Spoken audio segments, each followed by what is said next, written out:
Hello, and a very warm welcome to our live audience and to those of you joining us on Catch Up. I'm Kim Linton from the UK, and I'm delighted once again to be joined by my co-chair and colleague from Buenos Aires, Dr. Astrid Pawlowski. So this is now the final session of our WiLing Wednesdays Indolent Lymphoma series. And before we start today's proceedings, I'd once again like to extend our thanks to the Snowdome Foundation, and particularly to Anna Steiner and to Rachel Oakley for your administrative support. It's really been fantastic. I'd also like to thank our pharma partners, Janssen Australia, BeiGene and BMS for generously supporting this educational series. And now, without much further ado, really, it gives me great pleasure to welcome today's speakers. We've got Professors Catherine Thieblemont and Monique Minnema joining us today. And I'm going to introduce our first speaker, Professor Thieblemont, and then hand over to Astrid Pawlowski after her talk to introduce Professor Minnema. So Catherine is a professor of hematology at the Paris University, and she also chairs the lymphoma group at the Hospital St. Louis. She's an active member of the LISA group and a board director for the IELSG. And she very much is a well-known international leader in the field of lymphoma, with a major interest in novel therapies and in the identification of biologically relevant treatment targets. Today, she'll be discussing what I believe is one of her favorite topics, which is treatment options in marginal zone lymphoma. So with that, Catherine, thank you so much for being here. I'd like to hand over to you. Thank you very much, Kim. It's really a very nice introduction, and thank you again for the invitation. And I'm so glad to be here today with you to discuss about marginal zone lymphoma. I will share my screen and discuss about the treatment option in marginal zone lymphoma. Okay.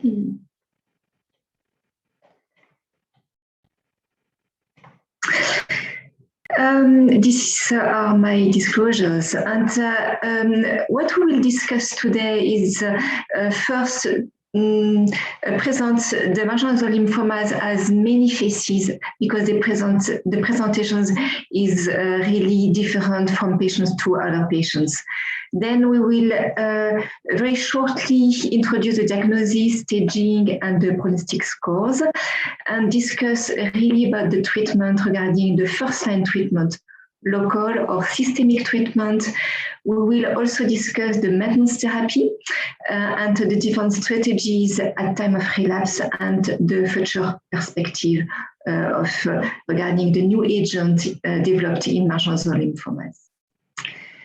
So as we may know already, marginal zone lymphoma are really a very diverse disease with different entities regarding the site involved, either the extranodal site corresponding to the extranodal marginal zone lymphoma, accounting for 70% of the patients. And the disease may appear in different sites, such as lung, gastric, orbit sites, skin, and mucosal and non-mucosal sites may be involved by this marginal zone lymphoma.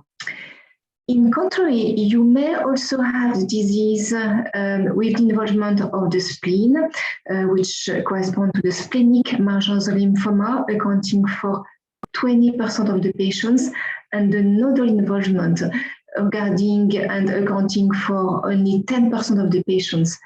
And in 2008, the last OMS classification, we focus and we individualized presentation with only the blood presentation with the clonal B lymphocytosis of marginal subtypes, which account for only 5% of the patients and will evolve probably to splenic marginal zone lymphoma. And you may here have patients that will present a localized disease. For those presenting extranodal marginal lymphoma, localized in the site involved, the anatomical site involved, and then disseminated disease for the splenic and the nodal presentation. So the diagnosis, the staging, and the prognostic scores, will depend on the type of presentation and the site involved. So for the extranodal marginal zone lymphoma, the biopsy of the exoncytes will help to do the diagnosis. And then for the splenic, the blood involvement will make the diagnosis with the phenotype of the lymphocyte in the blood. And for the nodal, the biopsy of the nodal site will be the tool to do the diagnosis. They have all common biological markers with B cell antigens positive, CD19, CD20, and CD22. They all express BCL2, and of course, this is a different diagnosis with mantle cell lymphoma. They do not express the cyclin D1. They do not express also CD5, CD10, CD43, CD23, CD25, and CD103. And they usually express the immunoglobulin D, which correspond to all the common phenotype of this marginal zone lymphoma.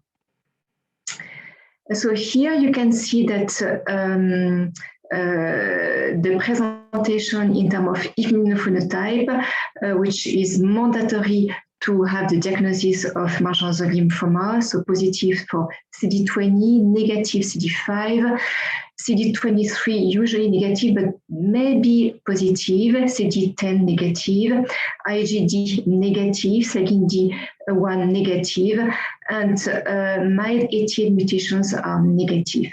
So these are the panel to do the right diagnosis of marginal zone lymphoma. In terms of staging, what is mandatory to stage the patients are, of course, the examination and the history of the patients. Then, in terms of biology, the full blood counts with flow cytometry, except for the extranodal marginal zone lymphoma, which are usually localized in the site, the LDH level, beta-2 microglobulin, the basic biochemical studies, HIV, HCV, HBV serology, and particularly HCV with the patients presenting splenic marginal zone lymphoma that may be associated with this disease. CUMS may be optional and recommended for a splenic marginal zone lymphoma. Then the CT scan, which explore all the body. The bone marrow biopsy and the bone marrow aspirate may be recommended, but has no prognostic value, particularly in the stage 1 disease in extranodal marginal zone lymphoma. The PET scan is useful when you will decide for localized treatment and if you suspect a high-grade transformation. And for the gastric extranodal marginal zone lymphoma, of course, the diagnosis will be made based on multiple biopsy by endoscopy, and you must evaluate the Helicobacter pylori status with immunochemistry. But if you have a negative immunochemistry and a negative Helicobacter status with this tool, you should check for the serology and also the breast test and the stool antigen test to be sure that you have no infection with the Helicobacter pylori. In terms of prognostic score, different prognostic scores have been published in extranodal, splenic, and we have no specific tool prognostic score for nodal marginal zone lymphoma. In extranodal, you have the mild IPI based on 3 parameters: age, more than 70, stage, disseminant stage, 3 or 4, and high LDH level. For the splenic, we have 2 scores that have been published, either the Spanish score or the Italian score, that represent, in fact, the same dissemination of the disease based on the cytopenias in the Spanish score, hemoglobin less than 9.5, platelets less than 80 giga per liter, high LDH level, and extrahilar splenic lymph node. And then for the Italian score, cytopenia, hemoglobin less than 12, albumin level less than 35 grams per liter, and high LDH level. In terms of therapy, first, as this marginal zone lymphoma is a very indolent B-cell lymphoma, patients will be asymptomatic for several years. So you should probably evaluate these symptoms in the patients and first watch and wait. And the question that you will ask yourself in front of the patients is when to start the treatment and do I choose local or systemic therapies?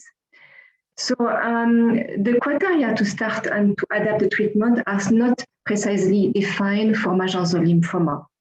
I think that for the extranodal marginal zone lymphoma, the patient should be symptomatic and present symptoms to start the treatment.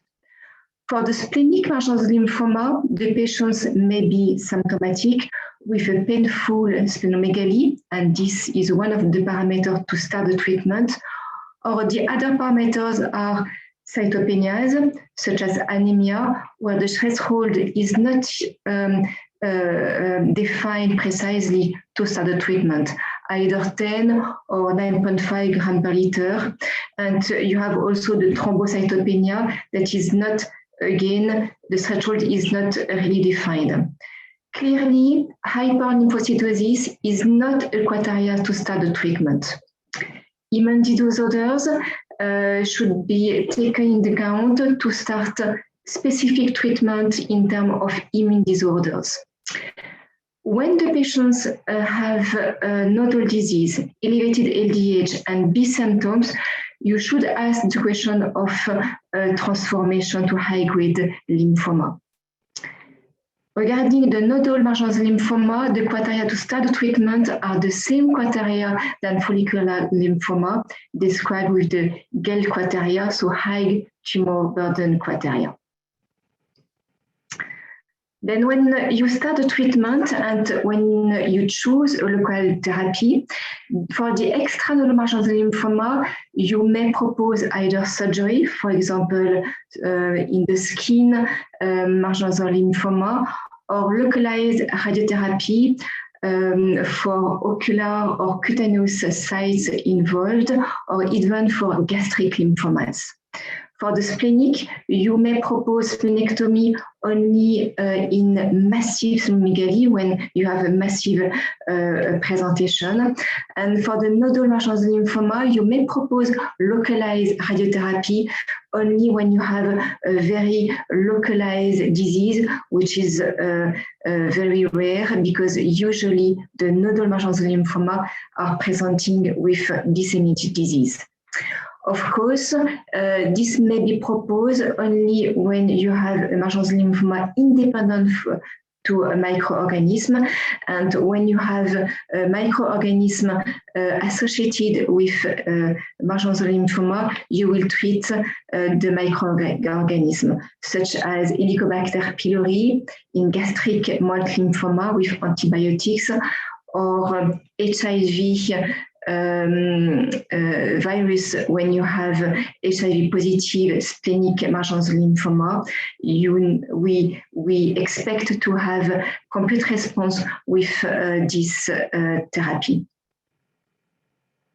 For example, here, gastric mold lymphoma, which accounts still for 35% of the mold lymphoma, the presentation may be either ulcer, pseudogastritis, or nodular infiltration. And the first question to ask is this lymphoma dependent to Helicobacter pylori or not? And then if the patients present a localized mold lymphoma, gastric mold lymphoma, the treatment will be radiotherapy. Or if the patients present a disseminated disease, depending on the staging, you will propose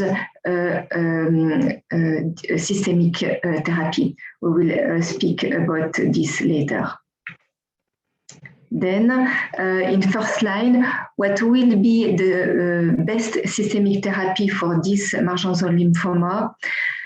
We know that for extranodal marginal zone lymphoma, the two main propositions will be either archlorambucil or arbanamustine.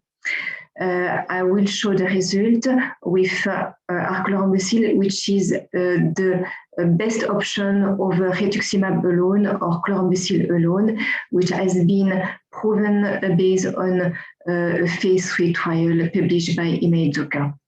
Then you may choose also arbanamustine with 4 cycles only if you obtain a complete response after 3 cycles. Even the patients presenting marginal zone lymphoma, extranodal marginal zone lymphoma with T1118 translocation. And for the splenic marginal zone lymphoma, the treatment will be when you would like to propose a systemic therapy, rituximab alone, with 6 weekly infusions first, and then maintenance therapy for 1 or 2 years. I will show the result just afterwards. And then for the nodal marginal zone lymphoma, arbanamustine is the first proposed therapy with 6 cycles of treatment. So regarding the clinical trials archlorambucil in extranodal marginal zone lymphoma, these have been published and updated in JCO by Imezuka in 2017. And here you can see a 5-year PFS at 72% with archlorambucil significantly better than rituximab alone or chlorambucil alone.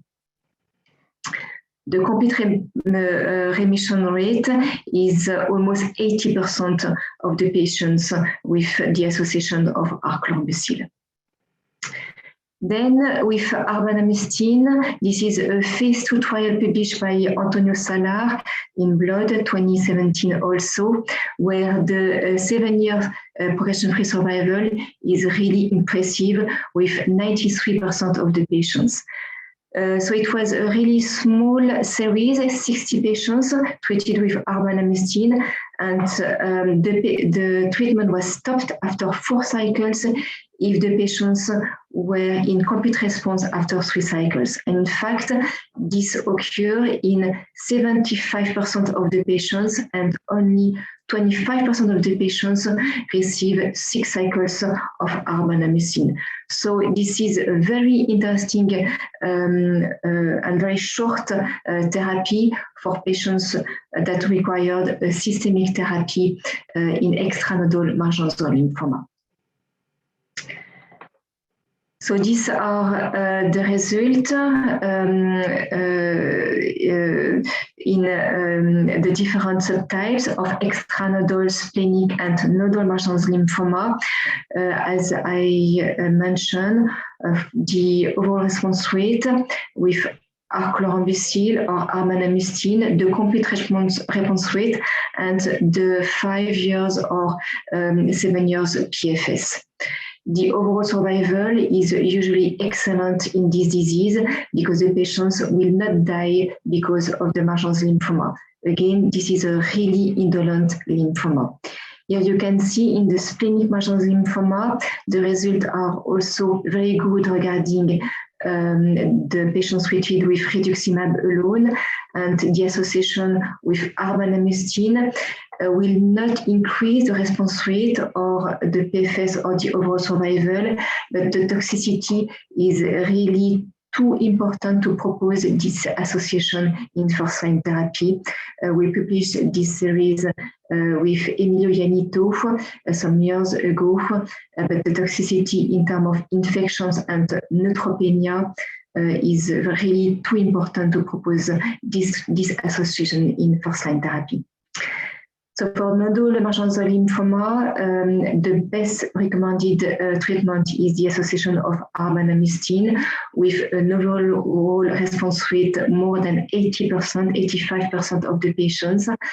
R-CHOP is really recommended only if you have a histological transformation.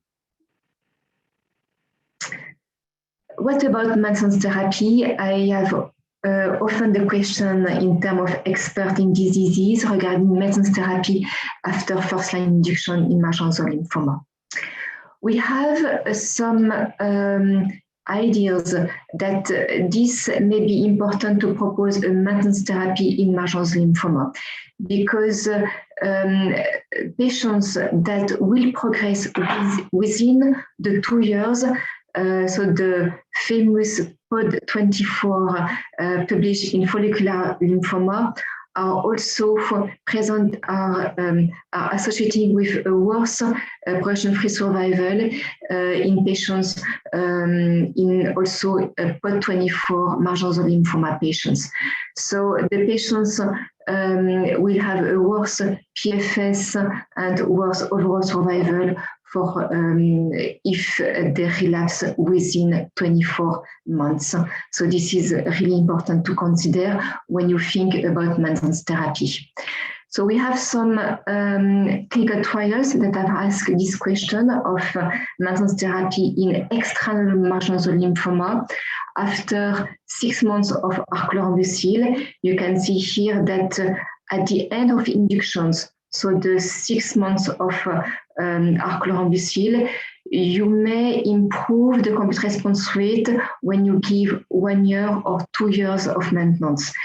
From 58% to 80% of the patients that will complete the response after maintenance therapy. And the partial response, of course, will decrease.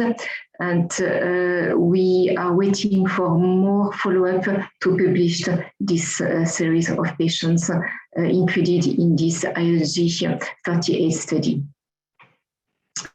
Regarding the splenic and the nodal marginal zone lymphoma, this is the still maintained trial. This is prospective randomized multi-center phase 2 trials that have been reported by Rummel at the ASCO 2028. And you can see here that the patients treated with arbanamycin with rituximab maintenance for 2 years did not reach the progression-free survival at time of analysis compared to the patients that have that have been not treated with our maintenance. And we had no difference regarding the overall survival, of course. So we are waiting for more results and more follow-up for this trial. As I mentioned before, for the splenic marginal zone lymphoma, we know that there is difference when we treat patients with rituximab alone with 6 cycles weekly administration at induction, and then with maintenance either 1 year and 2 years. So you have a big difference regarding the progression-free survival, and this has been published by Christina Kalpadekis a few years ago. So finally, regarding the strategies in terms of relapse and refractory marginal zone lymphoma and what are the future perspectives in terms of novel agents. In terms of relapse, when you have asymptomatic patients, you may only observe the patients and or either propose a localized treatment such as radiotherapy when the patients have a localized disease. When the patient presents a disseminated disease, the therapies will be either chemotherapy, and you may propose either rituximab, chlorambucil, or arbanamycin, or even R-CHOP when you have a transformation to high-grade lymphoma. And I will present some results about chemo-free regimen, novel targeted agents, and also discuss cell therapies. In terms of single agent activities, we have really nice results regarding BTK inhibitors such as zanubrutinib or ibrutinib. We have also copanlisib and umbralisib, which has been reported with very nice result, but these agents may be associated with toxicities. We have also anti-BCL2, such as venetoclax, that have been published and reported with this rate of overall response rate, so 67%, and IMiD also with lenalidomide with an overall response rate at 61% of the patients. Then you have also bortezomib that has been reported with 48% of the result, and everolimus, mTOR inhibitor, with only 20% of response rate, with a lot of toxicities. So few drugs have been approved by the FDA already for relapsed and refractory marginal lymphoma: zanubrutinib, lenalidomide, umbralisib, and ibrutinib, so 2 BTK inhibitors and IMiD for this marginal zone lymphoma. But we think that association will afford better overall response rate, and you have here the association of rituximab plus lenalidomide in relapsed and refractory setting in phase 3 trial, with an overall response rate of 75% and complete response rate in about 40 to 30% of the patients. So we launched, and we are currently open for the association of rituximab and ibrutinib in first line within our group in the LISA and the FIL, sponsored by the LG, for patients with extranodal, nodal, and also splenic marginal lymphoma. We think that the inclusion will stop next year with a full, complete inclusion set of patients. We have also this association with ibrutinib, rituximab, and lenalidomide in first line. This clinical trials is still recruiting, and these clinical trials are only patients with marginal lymphoma. What about cell therapy? I think that there is only few indications for autologous stem cell transplantation in only patients with chemosensitive relapse. And regarding allograft, we have only few data regarding retrospective patients and series. The new perspective is now the CAR T cells with in the ZUMA-5 the result reported recently at the last ASH meeting, with results that are a few that are not the same as the follicular lymphoma. Here you can see differences between follicular lymphoma and marginal lymphoma, with great result, 85% presenting overall response rate, but these results are few less than follicular lymphoma. And here you can see even that the duration of response seems to be less than follicular lymphoma. Here you have follicular lymphoma in blue and marginal lymphoma in green. So we have only 20 patients with marginal lymphoma in this series, so we should set definitive trials for only marginal lymphoma with more patients involved. So in conclusion, the treatment for these patients with marginal lymphoma should be proposed for patients in need of treatment. And for extranodal marginal lymphoma, the treatment will be either local treatment or systemic treatment, such as arbamystin or arclarbazil. And for the splenic, when you decide for systemic therapy, rituximab alone should be proposed with maintenance. And for the nodal marginal lymphoma, arbanamustine should be proposed and R-CHOP only if you have a transformation to high-grade lymphoma. And in relapse, you may propose treatment only if the patient is symptomatic, but I think that is still an unmet medical need. And we need new choices based on this patient-specific profiling in terms of presentation, biology, and specific entity trials are really needed for these patients. So I will end, and I would like to thank the International Extranodal Lymphoma Study Group, and we met usually once a year, except in the COVID years, and the last meeting was in person in Paris, in Saint-Louis Hospital, and we also have this splenic international group a few years ago, where we discussed the splenic marginal lymphoma patients. I thank you for your attention, and I'm ready to answer your question. Catherine, thank you so much for that really comprehensive and clear overview. It's very gratifying to see so many treatment options emerging for patients with marginal zone lymphoma. And we've had a few questions coming through about the issue of rituximab and splenectomy in splenic marginal zone lymphoma. And there's two parts to this question. I suppose I was quite interested to see that you are reserving splenectomy now for patients with massive splenectomy and using rituximab for all the other patients. But there is, of course, an operative risk in patients with massive splenomegaly.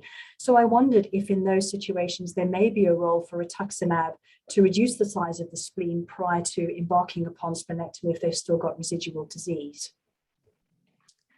Yeah, this is one of the question that we often discuss with the surgeon.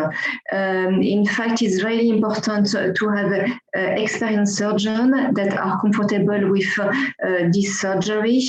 And usually I do not start with rituximab. However, if the surgeon do not feel comfortable, you may reduce the volume of the spleen before the splenectomy. Or you may only try rituximab and then see after the induction period, so after 6 weeks of rituximab, if you just choose to follow with the maintenance, or if the cytopenias are still present, choose a splenectomy. Thank you. And if you are considering rituximab for patients, we've had a question through about whether you in your own practice would recommend vaccination against encapsulated organisms, because in the future you might, of course, embark upon splenectomy. Mm-hmm. Yeah, effectively, whatever the treatment you will choose, either the systemic therapy with rituximab alone or the splenectomy, you should anyway vaccine the patients against pneumococcus. I do not vaccine against Haemophilus because usually this is the pediatric population of patients, and you do not need the vaccination against Haemophilus or meningococcus, for example, but pneumococcus for sure. Thank you. That's really helpful. This is a good question, actually. Thank you. Thank you. And I think we also have some questions regarding the role of PET-CT in this indolent lymphomas, both for staging, and can you also comment on the role for end of treatment evaluation? Yeah, so for staging, for the extranodal marginal lymphoma, this may help, even if this is well known that for the indolent lymphoma, the PET is not always positive. However, with this new techniques of the PET scan, usually you may have a signal and a fixation positive in the PET scan. So this may help your decision regarding local or dissemination. And at the end of the treatment, I think is only this should be evaluated in clinical trials to answer this question of the usefulness of PET scan at the end of the treatment. And in the Malibu trial, this is one of the questions we are asking for the patients treated with ibrutinib. So Catherine, for many patients presenting with advanced stage disease, it may not be possible for the histopathologist to give accurate subtyping of the marginal zone lymphoma. Yeah. So outside of a clinical trial, how important is it that we try and push the pathologist to give us a subtype? You mean regarding splenic, extranodal, or nodal? Yeah. Exactly. I think that in orthotic practice, this is not useful to have exactly the subtypes regarding extranodal, splenic, and nodal. The patients will be proposed to go to a systemic therapy, and we have not a lot of, actually in first line, a lot of choice for systemic therapy. This will be very important actually for the new treatment when we will be allowed to use ibrutinib to check for the different mutations, for example, and this has been published with the clinical trials in relapse setting by Ariel and Noir, where we know that the different mutations in the pathways of the BTK inhibitor, so the BTK mutations, the CXCR4 are very important to check to know the response to the treatment. But right now for the routine practice, I do not think that this is really important. And so for now, if you had a young patient with advanced stage marginal zone lymphoma, what would be the treatment you would offer that patient in your own practice? What's your go-to treatment for that individual? For a disseminated disease, if the patient is young, so less than 60 years old, I guess, except if you have a clinical trials open, of course, I will choose arbanamycin. And maybe stop, as I presented in the external marginal lymphoma, stop if the patient is in complete response after 3 cycles, so stop after 4 cycles. So I will try to shorten very much the treatment because this is an indolent disease. We would like not to have a lot of toxicities, so I will stop as soon as possible. And one final question from me, because this has come up a lot in the series with the pandemic. Would you give that patient maintenance rituximab after BR at the present time? No, not at all.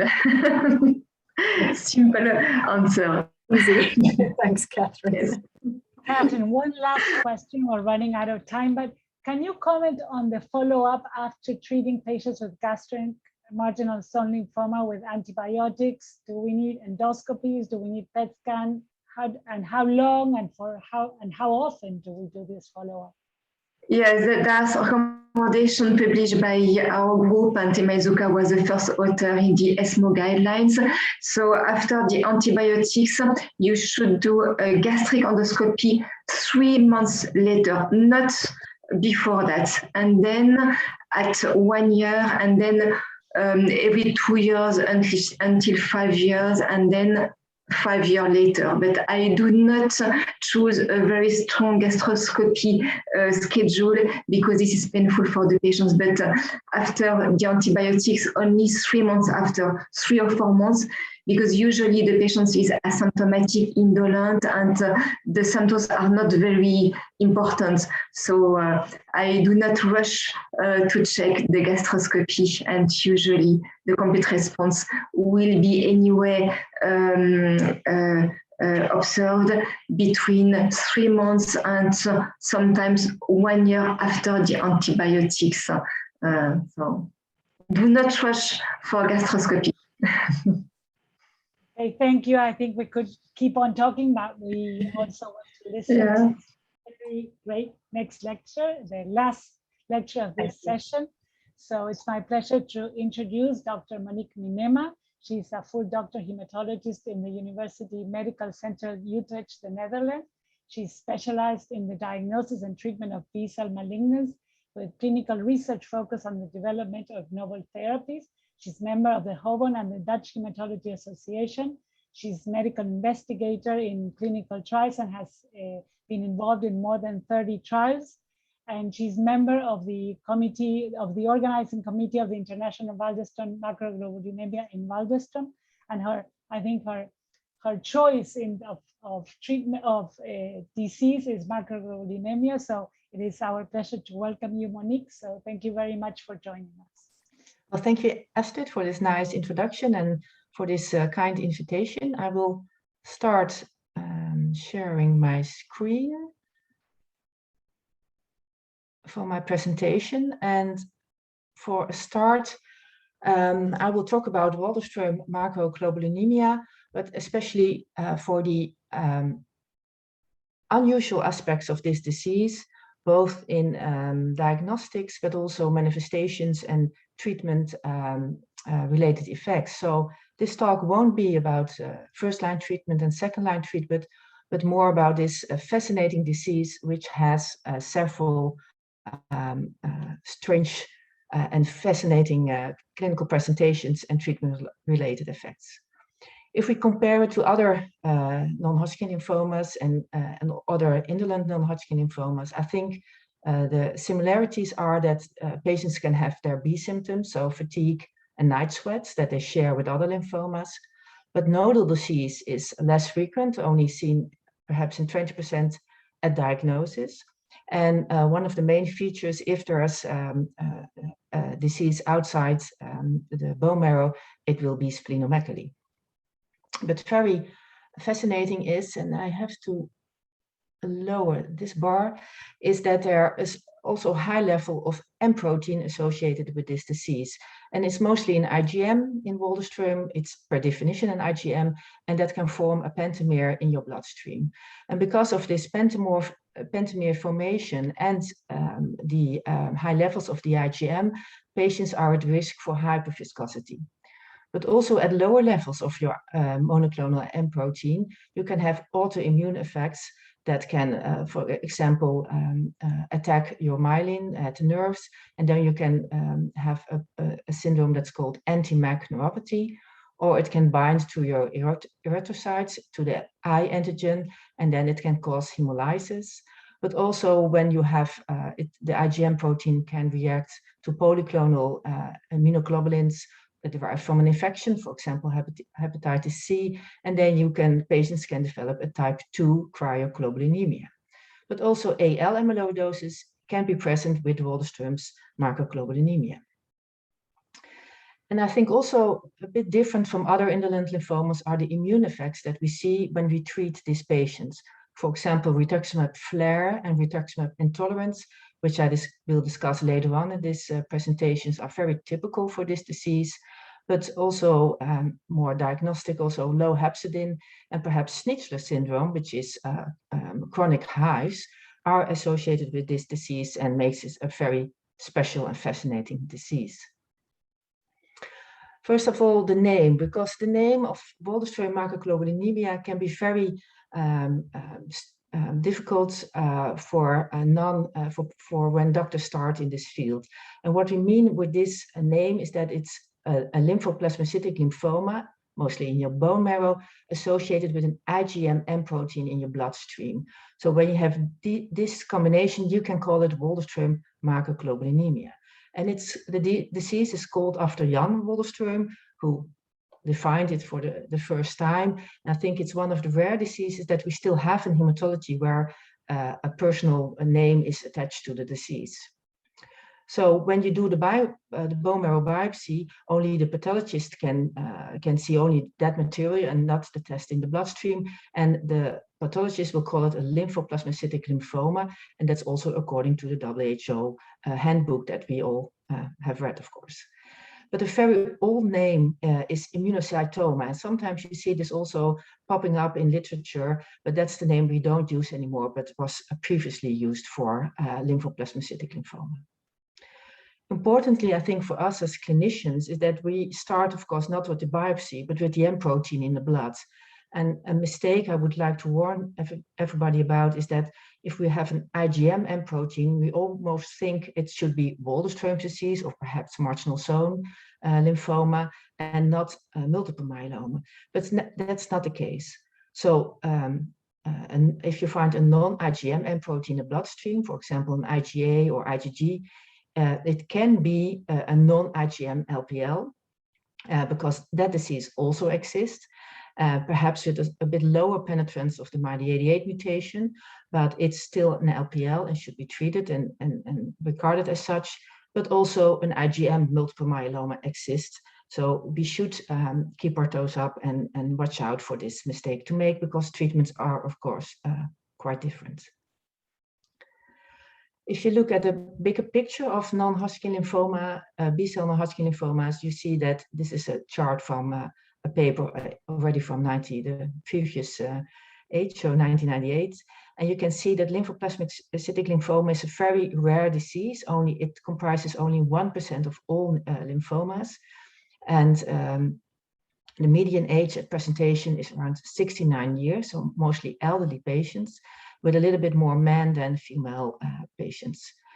The median overall survival is improving, and in the previous decade, it was between 2000 and 2010, it was around 8 years, but I'm sure that in the last decade, it will be improved again because of the treatment, new treatment that we have, especially with the BTK inhibitors. And like all lymphomas, also this disease has a prognostic system. It's called the International Prognostic Scoring System for Waldenström Macroglobulinemia. And this system was published in 2009 by Morel et al. And with this system, you can see there are 3 different groups which are prognostic for survival.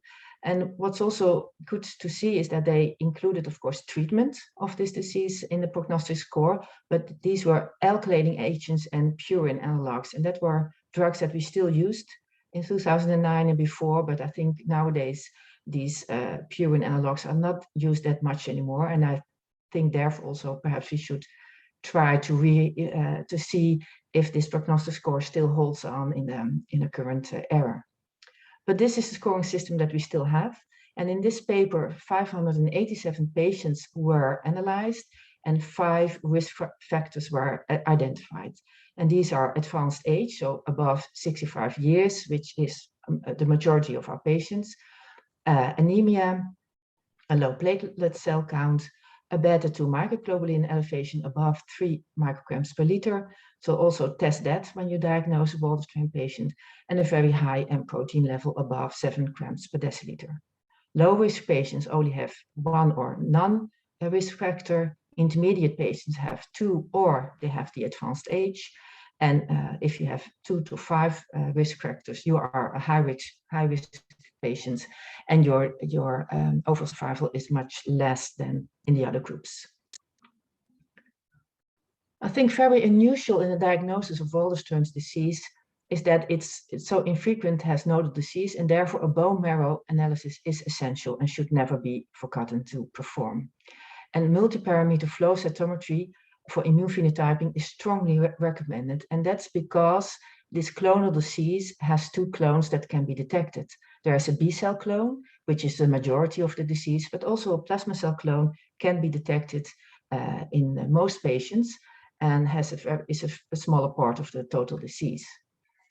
If you look at the phenotyping of this B-cell clone, it is CD22 positive, CD25, CD27, and IgM positive, and it should have a negative expression of CD5, CD10, 11C, and 103. But 10 to 20% of the cases, patients do express CD5 or CD23 or CD10, and therefore Waldenström's disease with a lot of big B-cell infiltrate can be sometimes hard to distinguish from, for example, marginal zone lymphoma. The plasma cell clone is, of course, a light chain restricted, and what's very striking is that the plasma cells show a normal antigenic expression, so CD38 positive or 138 positive, but CD19 is also positive and CD56 is negative. And especially in myeloma, this is the reverse. Those patients are CD19 negative and CD56 positive. So that's also very striking in this disease, that the plasma cells have the normal antigenic expression. And of course, both clones should have the same restricted light chain expression. It's a kappa of the clone, and therefore this is very helpful in diagnosing Waldenström's disease. Looking at the molecular abnormalities, I think everybody knows the publication in 2012 in which the MYD88L265P gene mutation was analyzed in Waldenström's disease, and was demonstrated that the majority of patients do have this mutation, and therefore it's very helpful to perform this. And I think there's a bit, I think if you go to the guidelines from Castillo et al. Published in 2016, we really recommend to do the MYD88 mutation. But it must be also said that this mutation can be detected in other lymphomas. I think central nervous lymphoma are the biggest part, but of course they can be easily distinguished from Waldenström's disease. But also marginal zone lymphomas have been published that have this mutation. And the other way around, also MYD88 negative Waldenström's disease exists, perhaps 5 or perhaps 10%, but that's a bit depending on your analysis method and the depth of analysis that you can do, and if you perform CD19 selection of your bone marrow sample, for example. If you look at classic cytogenetic abnormalities, the lesion 6q and trisomy 4 are frequently seen, but at the moment they are not distinguishing types of disease or survival or prognostic or treatment choices, and therefore cytogenetic analysis is not required for routine diagnostic assessment at the moment. Another mutation that can be frequently seen in Waldenström patients are the CXCR4 C-tail mutations. And 30 to 40% of the patients have this mutation in addition to their MYD88 mutation. And the mutations are, there are more than 40 different mutations described, but they all occur in the C-terminal domain of the CXCR4. And there are both nonsense and frame shift mutations, and they are divided a bit equally, so 50% nonsense and 50% frame shift mutations. And also multiple CXCR4 mutations can be present in one individual patient. So this is a much more difficult mutation to detect in patients because they are so diverse. But if you look at them, you can see that the clinical picture is a bit different. They are associated with a higher IgM level and therefore higher chance of hyperviscosity, but also they can promote resistance to Bruton tyrosine kinase inhibitor therapy, which was mostly examined for ibrutinib, and that's perhaps that can be through enhanced ACT and ERK signaling that was investigated in vitro investigation. So the question that comes then is, can this enhanced signaling, can it be overcome by CXCR4 antagonist? And in later slides, I will present a small study that was just recently published about this subject. And then moving on to imaging, we just discussed that also for marginal zone lymphoma. And I think PET-CT scan, of course, can be very helpful if you want to look for transformation of your Waldenström's to a high-grade lymphoma. But for a standard Waldenström patients, only one publication can be found. It's a publication by Benway et al. From 2011. And in this study, which was a sub-study of a clinical intervention study, they had 35 patients from one center who had a PET-CT scan both before and after the treatment with bortezomib and rituximab. And from these 35 patients, you can see the table in the publication. You can see that the PET scan detected lymph nodes as well as it did on the CT scan, and also extranodal or visceral disease was not detected more with PET scan than CT scan, perhaps a bit less. Spleen detection was the same, but bone marrow involvement could be detected at a higher grade in the PET-CT scan compared to the CT scan at diagnosis. But since we always perform a bone marrow biopsy in these patients, it's a bit unclear if a PET-CT is really necessary for this, because bone marrow involvement is always present in Waldenström's disease. But what they also did was look at the PET scan after treatment. And of course, with a PET-CT scan, you normally have a nodal response assessment, but with Waldenström's disease, we don't, which is a lymphoma, but we don't measure the response normally with nodal disease because that's so less frequent, and we do it with an IgM response. And we have different categories, like we also have in myeloma, and a CR means a negative immune fixation test. Your IgM level is below the or equal to the upper limit of normal of your hospital, and your bone marrow is negative. With a PR, you have IgM reduction between 50 to 90% of your baseline level, and a minor response is that you have an IgM reduction between 25 to 50%. So that's not a lot of reduction. And if you look at the table of the publication, you can see this CR and PR and MR classifications on the horizontal line, and the PET-CT is here with positive or negative. Of course, this was a small study, but if you look at the PR group, you can see that indeed 6 patients, 35 still had a positive PET scan, but already 65% of patients had a negative PET scan. And with minor response, so not even more than 0.5% of decline of your IgM, 75% of patients already had a negative PET scan. And of course, I think timing can be very important in this regard, because timing of your nodal disease or your splenic disease can be different than your IgM response. But currently, PET-CT is not recommended in Waldenström's disease, but a classical CT is, because this is very difficult to assess your response to. And then we move to unusual manifestations. I think CNS involvement is a bit more frequently seen in Waldenström's disease than in other lymphomas, and we also have a special name for it. It's called Bing-Neal syndrome, but perhaps we can discuss this in another WiLing Wednesday series. Pleural involvement is also very striking in Waldenström's disease, but also renal involvement is seen more in Waldenström's disease than perhaps in other lymphomas, with a cumulative incidence around 5%.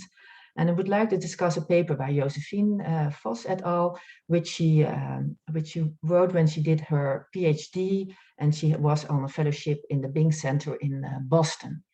And in that center, she analyzed a big group of patients, and she selected the patients in which there was a decreased GFR and or presence of proteinuria. And of the 265 patients that qualified for this, 200 already had another disease, another explanation, I mean, for their kidney disease or their proteinuria. And for the 65 other patients, the renal disease was supposed to be related to Waldenström's disease. This was assumed on clinical reasons only in 21% of 21 patients, but in 44 patients, a kidney biopsy was done. And if you look at that kidney biopsy, you see a very different range of possible diagnosis, all related to Waldenström's disease, but in this series of 44 patients, already 9 different diseases. The biggest group being AL amyloidosis, but also a direct IgM deposition of cryoglobulinemia was seen in 10 patients, direct infiltration of your LPL cells into the kidney in 8 patients, and light chain deposition disease in 4, but also light chain cast nephropathy was seen in 4 patients. So importantly, I think if you have a patient with Waldenström's disease and kidney problems and you don't have another explanation, that performing a kidney biopsy is very important, because all these diseases have a different presentation and also sometimes a different treatment, for example, AL amyloidosis in contrast to a light chain cast nephropathy. And also measuring your free light chains can be important when you have kidney disease, because normally we don't measure FLCs in Waldenström's disease because it doesn't add much to your diagnosis or to your follow-up of your patients, but the exception therefore can be in kidney disease. And then some unusual treatment aspects. I think rituximab flare is known by many clinicians, and what's meant is that there's a rise in IgM levels after the administration of rituximab. And that elevation can hold up until 4 months after the first administration, and therefore can be seen for a long time. In the first series that was published in 2004 by Irene Cobriol, this was seen in the half of the patients, 50% of patients. But I think currently with combination therapies, the occurrence is less than this 50%. But of course, there are risks associated with rituximab flare, because if you already start treatment and patients have a very high level of their IgM, for example, 50 grams per liter, so that's 5 grams per deciliter, and you induce a rituximab flare, you can impose on your patient a hyperviscosity clinical syndrome, which can be dangerous to your patients, and you should be aware of that. But also worsening of IgM protein-related complaints, such as the neuropathy, the hemolysis of your cryoglobulinemia, can occur with a rituximab flare. So what we normally do if we are in one of these situations is that we give combination therapy, and that we withhold the rituximab for the first 2 cycles to have a lower IgM when we start with the rituximab. The other anti-CD20 antibody, ofatumumab, didn't have this flaring that much, but that drug is not currently available in most countries, so therefore we can't give it anymore. And I think there's one paper by Quan Yang who examined how this can happen. There's still a lot of unknown, but the current idea is that the IgM flare is induced by interleukin-6, which is produced by bystander immune cells such as monocytes, and possibly through Fc gamma receptor 2A binding, and therefore also a very unusual phenomenon in Waldenström's disease. And also something other strange is happening when we are giving rituximab to our patients, and that is rituximab infusion-related reactions.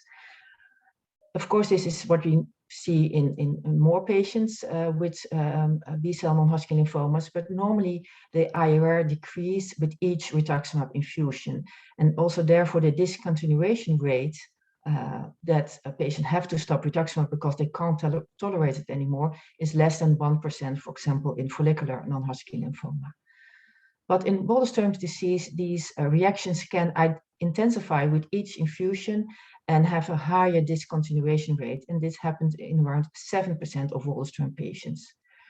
And in a paper published by Castillo et al. In the British Journal in 2016, he tried to see if there are specifics of your patients that can perhaps predict if your patient can have an increasing rituximab infusion-related reaction. But he could not find any relation with previous exposure, previous or other combination therapies, your level IgM. So that's why rituximab is a very important drug in Waldenström's disease, but you should be aware that infusion reactions can intensify instead of decrease with each infusion. And another unusual treatment aspect can be the chemotherapy-induced polyneuropathy. So try to avoid these drugs in your patients, so avoid vincristine, for example. And I would like to talk a bit more about one trial that we published with the HOVON group, the HOVON 124 study, published in the JCO this year. And this study combined ixazomib with sub-Q rituximab and dexamethasone in relapsed or refractory Waldenström patients. And what we did in this study is that we had a very strict follow-up of this neuropathy, sometimes already existing neuropathy in our patients, with 2 different PROs, 2 different questionnaires that we obtained at baseline after cycle 4 and after cycle 8 of this IRD regimen. And the induction consisted therefore of 8 cycles IRD, and rituximab was started in cycle 3, so that's to avoid the rituximab flaring, and was followed by rituximab maintenance for 2 years. And this maintenance was given sub-Q in these patients, except for the first dose, that is always IV, but thereafter all the rituximab dosing was sub-Q. The results of the study, in which we included 59 patients, that we have our best overall response rate of 85%, 2-year progression-free survival of 56%, and overall survival of 88%. We did not see any rituximab flaring in our patients. We had 2 patients with an effusion-related reaction to rituximab only on the first dose, and none on the sub-Q dosing. So that's also very nice. But what we did see with this stringent follow-up of neuropathy, that we see new onset or worsening of polyneuropathy in 23 patients. In most patients, it was only a low grade 1, but 5 patients had grade 2 and 2 patients had grade 3. And we all, of course, associated this with the ixazomib. This is a proteasome inhibitor. We do know that they can give polyneuropathy, but ixazomib should be given less polyneuropathy than bortezomib. But even in Waldenström patients, they are very sensitive to this side effect of drugs. And then back to an unusual treatment. And that's a study just published in Blood by the group of Steve Truon, a study of ulocuplumab and ibrutinib in symptomatic patients with a mutated CXCR4. So this separate group of 30 to 40% of patients with a MYD88 mutation and this additional mutations. And they wanted to study this group because this mutation is associated with a delayed response and fewer major responses, but also shorter progression-free survival to BTK inhibitors in Waldenström's disease. And CXCR4 antagonists like ulocuplumab can sensitize these patients to these cells of these patients to ibrutinib. And ulocuplumab is a first-in-class fully human IgG4 monoclonal antibody that binds to CXCR4 and blocks ligand engagement and therefore blocks the signaling. And on this slide, you can see the results of the study. It was a phase 1 dose-finding study, which included 12 patients. So you can see all patients has a separate line depicted. And you can also see that all patients had a partial response or better. And what is in this graph also is in the red is the historical control of patients with this mutation which were treated with ibrutinib alone.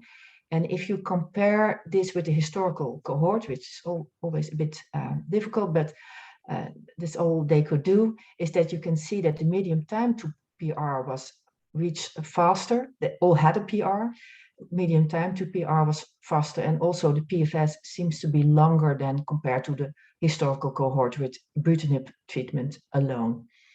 Of course, this was only 12 patients, and I think the treatment was safe. They could deliver their highest doses. They only gave ulocuplumab the first 6 cycles, and then it stopped, and ibrutinib continued. They didn't see any side effects, no DLTs, but the study stopped because the sponsor decided to terminate the development of this CXCR4 antagonist. So this is the only data that we have so far, but I think it's very promising and good to see that perhaps also for our CXCR4 mutated patients, a BTK inhibitor combination can be effective for them.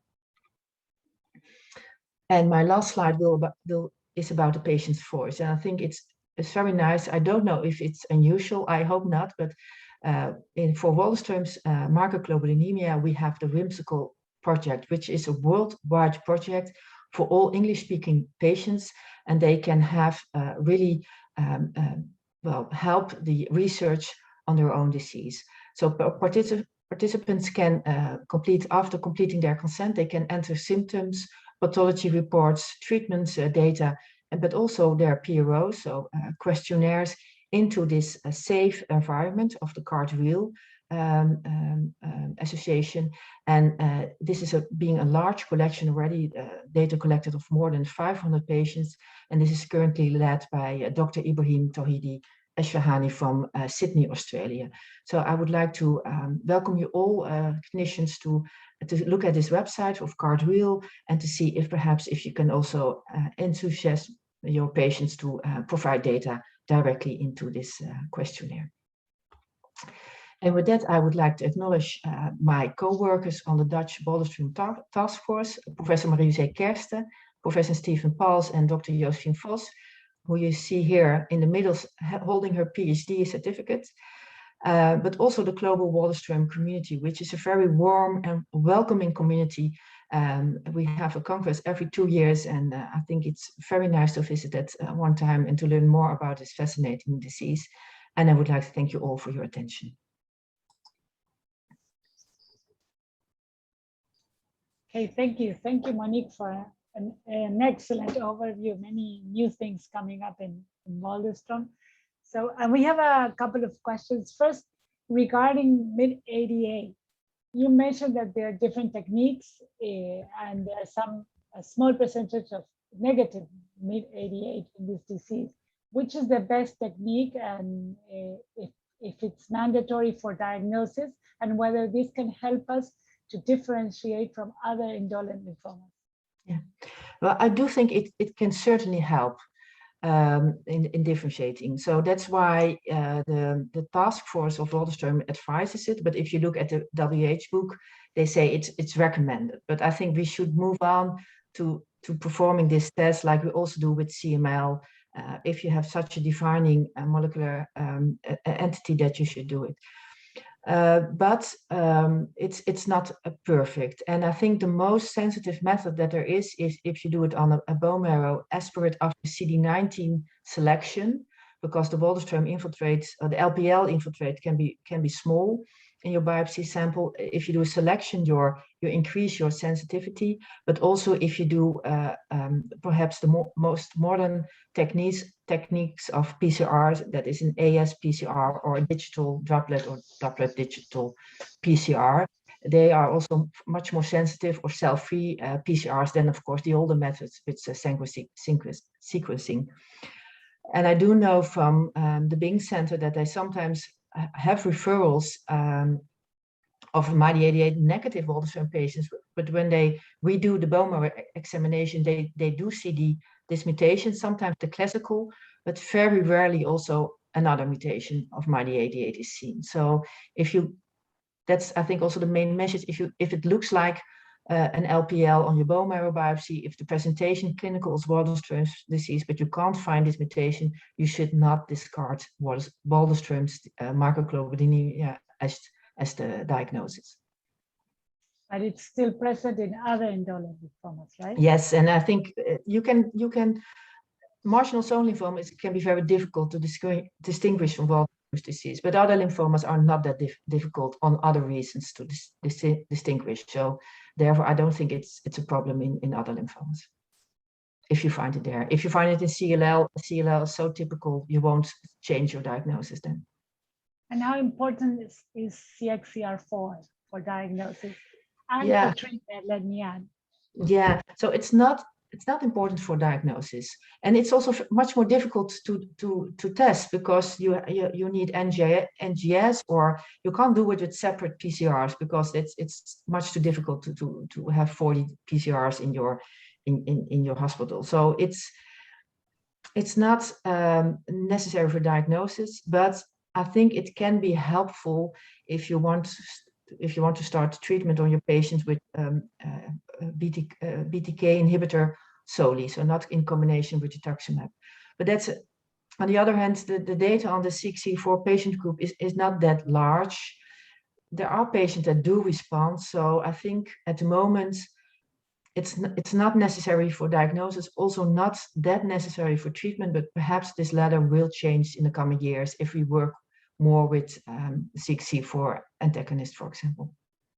So maybe we can think of this as a prognostic factor for responding to ibrutinib? Yeah, so you can see it like that, but that's, I think on an individual level, it's always so difficult to say you have this mutation and therefore you will not respond, because this prognostic modeling that we do is always on groups.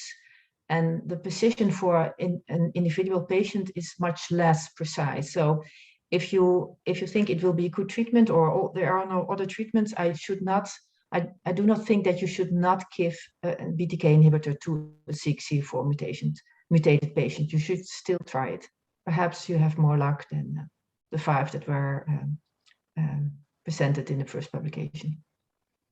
So Monique, on a related point, if you've got someone with wild type MYD88 but CXCR4 mutated, would you still give them a BTK inhibitor, or would you prefer immunochemotherapy in that context?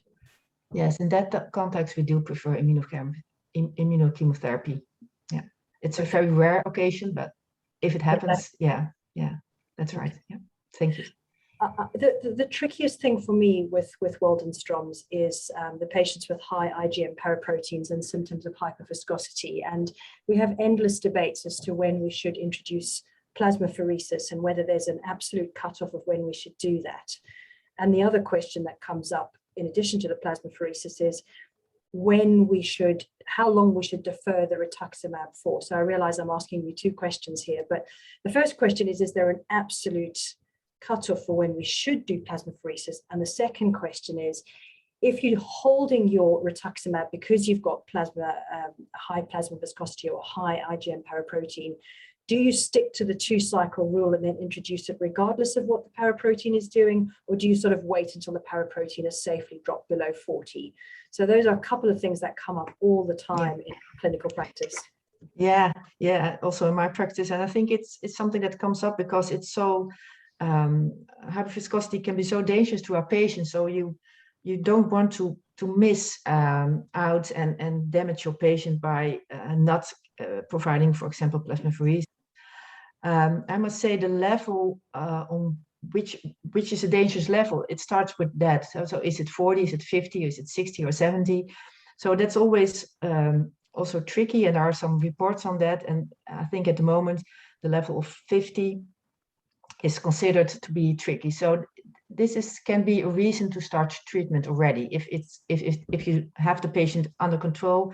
But if you diagnose at a later level and not many symptoms, and you decided to watch and wait, but if it goes up to 50 grams per liter, that's something that perhaps you should look out for hyperviscosity syndrome. Tell your patient about symptoms, and also send your patient to the eye doctor to see if if there is already signs of hyperviscosity. For treatment, I must say, in our center, we don't do plasmapheresis anymore. We just start treatment. And I think with bendamustine and also with ibrutinib, and perhaps soon also the other 2 BTK inhibitors, acalabrutinib and zanubrutinib, we have very fast acting drugs. So that's what we do. We start with it the same day, and we don't do plasmapheresis anymore. But I must say that that's in our hospital, and I think if you have a very good experience with plasmapheresis, and you can speed it up very easily and can do it the same day, that's also an option, of course. And then if you start chemotherapy without rituximab and you want to introduce rituximab later on, which I think you should, because it remains a very important drug in this disease, I think you should wait until it's below 40 before you start. So to be on the safe side. The increase with rituximab flaring can be around 25% of your baseline IgM level. So if you have 40, it can rise to 50, and then you're still on the safe side. So that's what we do in our center. But I do acknowledge that because there are not a lot of studies done, it can be different from country to country and center to center. That's extremely clear. Thank you, Monique. We have a question regarding the difficulty to establish whether a presenting neuropathy is related to the disease or to other causes or comorbidities. And this is relevant because this could mean the starting point of a treatment. So how do you manage that in your clinical practice? Yeah, well, neuropathy is one of the most fascinating aspects I think there is, because it can be drug induced, it can be due to the IgM N protein, and then you can measure anti-MAC, but also other titers can be measured to measure the autoimmune effects. But also it can be, for example, due to amyloidosis in our patients. So I think it's one of the most fascinating topics. What I do normally as a rule is that when it's very fast progressing neuropathy, then I'm afraid of amyloidosis. So I will try to find that. When it's introduced by chemotherapy that is known to be neuropathy inducing, such as, for example, Velcade, bortezomib, or other proteasome inhibitors, then, and it's increasing with each injection, then I assume it's chemotherapy induced. When it's slowly progressing, and then I measure the anti-MAC titers and the other GP titers, and then I try to avoid, of course, all chemotherapy, all polyneuropathy-inducing drugs. But most of the time, the neuropathy associated with the disease is a slowly progressing sensory neuropathy. So that's the clinical picture is a bit different than from amyloidosis, and also different than from chemotherapy-induced neuropathy.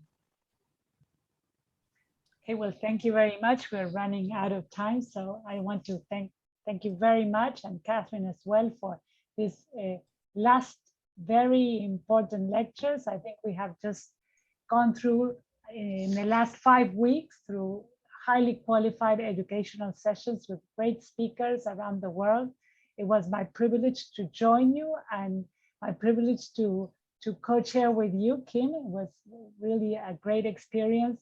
I want to encourage people who haven't had the chance to join us at the time to go back and look at the recorded sessions that they will be in our website for many weeks from now. So, and with this, I just want to thank the whole WiL community, Anna Steiner for supporting us, and Kim, I will give you the last minute to just close this important session we just finished.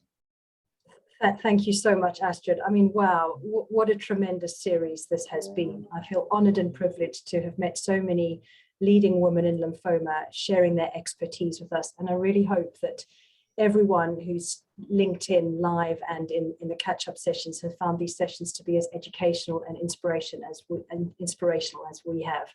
And I'd also like to thank our champions of change, men who have done a fantastic job in promoting women leadership, reducing the inequality in panels, and continuing to really bang the drum for promoting female leadership in the world of lymphoma. So thank you so much to our men from last week from that. And again, as Astrid has said, it's been such a pleasure working together with all of you. And I'd like to thank everyone for your tremendous support, and to encourage all of you who haven't linked into the sessions to please join them in the catch-up session. And there'll be more WiLing Wednesdays. So we're already putting together the next series. So that will come to a place near you next year. So watch this space. Thank you all very much, everyone. Thank you very much.